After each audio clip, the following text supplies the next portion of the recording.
Washington to work bipartisan, but you also need the ability to go into diplomatic offices and to be, and you've got to have people that have been all over the world. And we have people on our team who were top assistants to cabinet secretaries who've traveled to every country in the world, who know the leaders of these leaders, who know the bosses of these ambassadors. And in that situation, it makes that meeting that much more effective. That time you have with them, those words you choose to use, that much more effective. And again, this is a very difficult situation, but Lord knows, Dad, we have been in situations where people have been on death row and ultimately released. And it didn't look like they were going to be released. And so we've seen good outcomes before. You can't promise that, but what we can do as ACLJ members and people who support Israel, which certainly our members do, is do everything we can in our power to make sure as many of these hostages who are still alive do return home. You see, the problem with that world is, like I said, everyone's just trying to do things for clout. Reporting, trying to act like that they care. If you really cared, why didn't you pay attention to everyone in the beginning? Why did it have to have a war for you to want to, out of nowhere, jump up and be the spokesperson? Why didn't you pay attention to the homeless guy at the 7-Eleven that you ignore every day? Why didn't you pay attention to, the dude at work who really doesn't like life, but yet he keeps trying to survive and no one ever says hi to him? What about the woman at work who had it bad and is just trying to work and not really get to know people and party because it always gets her in trouble and guys always try to take advantage, Everyone should be paying attention. One of the biggest things that made me pay attention was that I cared and loved a girl so much that it broke my heart to always think about why there are so many on the streets. She left home early age, and it just made me just, fall apart and crumble inside that everybody has actually done that to their kids, people that they held on after their first breath, things like that.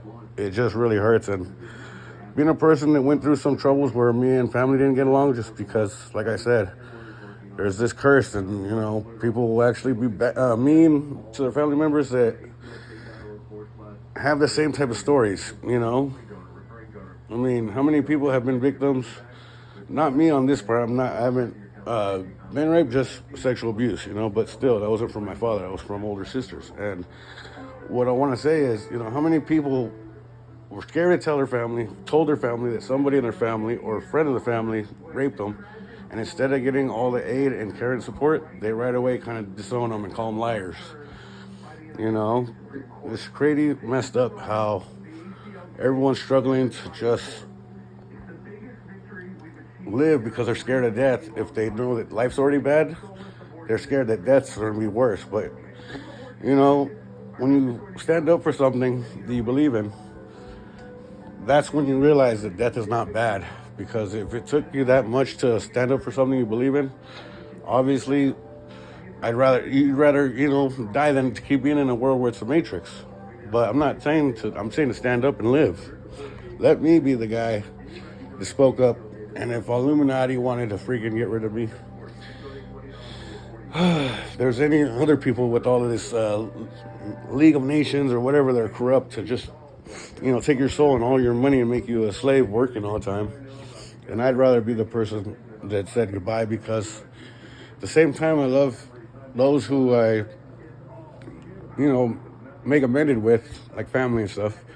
I still know that I'm different and I'm challenged as far as knowing too much, but also just not being understood by those that don't want to understand me. So that's why, have I ever tried to just say, like, hey, I'll put myself out there? No. It just seemed like that in the beginning, because my serious argument is that fragile that you have to be very disciplined to listen and pay attention to. Otherwise, you're going to disrespect me like how you disrespect yourself, like how you disrespect the person that's on the corner telling you the world's going to end.